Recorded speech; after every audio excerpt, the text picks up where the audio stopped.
Dobar dan i dobrodošli. Gilgameš danas predstavlja za vas.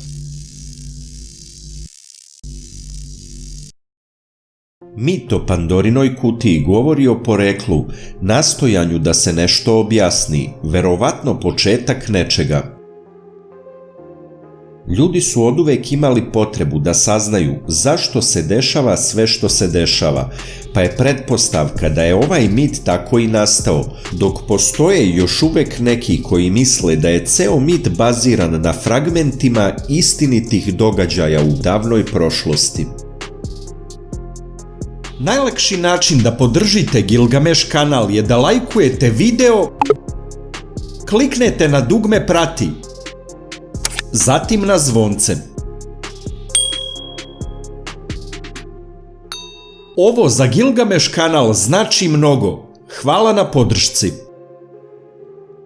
Pre nastanka same nauke ljudi su se takođe trudili da saznaju kako smo nastali, odakle potičemo i kako svet funkcioniše. Jasno je da mnoga verovanja kojima su ljudi težili su plod kreativnosti kod veoma radoznalih umova.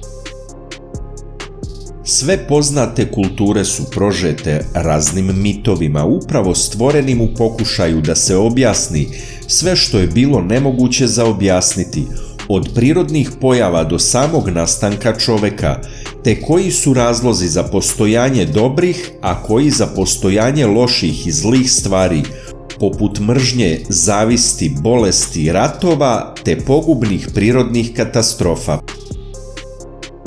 Mistična priča obavijena oko Pandore i njene kutije je jako stara te potiče iz drevne Grčke i prepričavajući se toliko dugo dobila je više različitih verzija.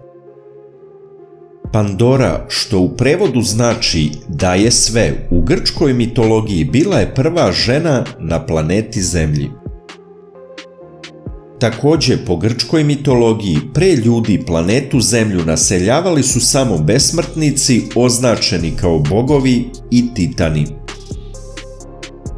Dva najpoznatija titana bili su braća Prometej i Epimetej, divovi koji su se u ratovima borili na jednoj od strana bogova. Neki zapisi upućuju na to da su ova dva titana bili rođaci vrhovnog boga Zevsa. Upravo on, Zevs, od Prometeja tražio je da napravi prvog čoveka sačinivši ga od vode i gline. Neke verzije prvog stvaranja čoveka govore o tome da je i Hefest učestvovao u stvaranju te da je pomogao Prometeju u tome. Drugi brat Titan je dobio ulogu stvaraoca životinja te da ih daruje hrabrošću, brzinom i drugim sposobnostima koje životinje nose sa sobom. Prometejeva odluka je bila da stvori čoveka po Božjem obličju te da bude uspravan i da stoji, a prvom čoveku darovao je i vatru. Zevs nije bio za to da vatra bude čoveku data kao poklon, pa se pominje i da je čovek zbog vatre i kažnjen. Prometej, kako bi ispunio svoju zamisao, krade vatru iz Zevsove munje, po nekim drugim verzijama iz samog sunca, te je daruje čoveku. Zevs od Hefesta traži da stvori prvu ženu, Pandoru, takođe sazdanu od gline i vode, a u nameri da ona takođe bude kazna. Pandora, prva žena, je od bogova darivana sa lepotom, muzikalnošću, dobila je radoznalost i moć ubeđivanja, kao i neodoljiv šarm. Ovo su sve bili darovi i talenti koji se mogu iskoristiti kako za dobro, tako i za zlo. Pandori kao prvoj ženi bogovi su dali posudu. U prvim verzijama o Pandori radilo se o tegli, nije postojala nikakva kutija, međutim od 16. veka nove ere se ne govori o posudi, već Pandorinoj kutiji. Pretpostavka je da je u 16. veku reč pithos, koja znači tegla, prevedena u reč pixis, koja označava kutiju, te je tako i ostalo. I nije baš da sam neki drevni Grk, tako da nemojte da me držite za precizan izgovor ove dve reči. Epimetej, stvarajući životinje i deleći im kvalitetne osobine, došao je do zaključka da nijedna dobra osobina nije preostala za čoveka. Upravo to je razlog zašto Prometej krade vatru od Zevsa i daje je ljudima, kako bi ih učinio superiornim u odnosu na životinje. To je razlog stvaranja Pandore i Zevsovog kažnjavanja Prometeja za krađu vatre. Pandora je jednostavno žena na koju grčka mitologija svaljuje krivicu za prisustvo svog zla na planeti Zemlji. Mada Pandora se može tumačiti i kao neka vrsta metafore za radoznalost. Ovakav mit se najverovatnije pojavio u nemogućnosti tadašnjih ljudi da objasne loše stvari koje su se dešavale, poput bolesti i smrti. Kao i kod drugih priča o nastanku i početku prvih ljudi, oni su živjeli u miru i svetu bez ikakvih briga i poteškoća. Ovo blagostanje je trajalo sve dok se Pandorina kutija nije otvorila, što je definitivno pandan jabuci u rajskom vrtu. Otvaranje kutije donelo je bolest ljudskoj rasi. Tu se misli na sve vrste loših stvari.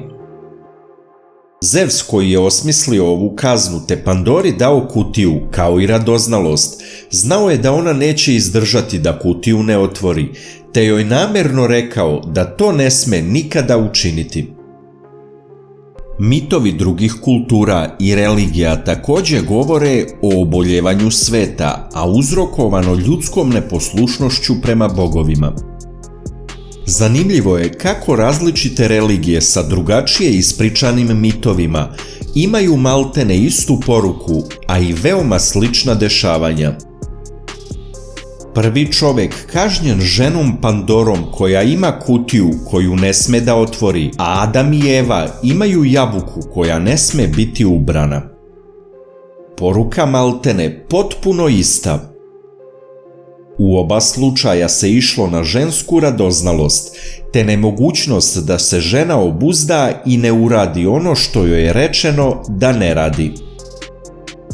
Također u oba slučaja svetu je posle tog čina sve krenulo nizbrdo. Ko je ovdje od koga prepisivao i čije je starije? To je već tema za neki drugi video gdje bi valjalo čuti i neke istoričare. U naše današnje moderno doba Pandorina kutija kao izraz predstavlja izvor poteškoća, problema i zla. Neretko se čuje: otvorili ste Pandorinu kutiju, sada ćete da vidite. I tu se ne misli na ništa dobro, to je metafora za neke muke u koje ćemo se upustiti. Jednostavno, danas otvaranje Pandorine kutije označava početak nekog zla. Pandorina kutija je svoje mesto našla i u mnogim drugim pričama, pa i u ne malom broju horor filmova. Meni je od svega najzanimljivije ne kutija kao kutija, već cela priča koja sliči priči o Adamu i Evi, pa ako se uporedi sa drugim religijama i tamo se mogu naći slični primjeri. Bilo bi fenomenalno saznati ko je od koga prepisivao i kako nastaju sve te priče. Očigledno je da je neko uzimao fragmente iz neke prethodne religije i sastavljao svoju. Napiši u komentarima da li tebi deluje kao da su religije manje više nastale tako što su prepisivale jedna od drugih, ili su svi svoje religije sastavljali po uzoru na neku staru, drevnu, pa uzimali samo one fragmente koji su im u tom momentu odgovarali, a ostalo dopisivali po sopstvenom nahođenju. Najlakši način da podržite Gilgamesh kanal je da lajkujete video, kliknete na dugme prati, zatim na zvonce. Ovo za Gilgamesh kanal znači mnogo. Hvala na podršci.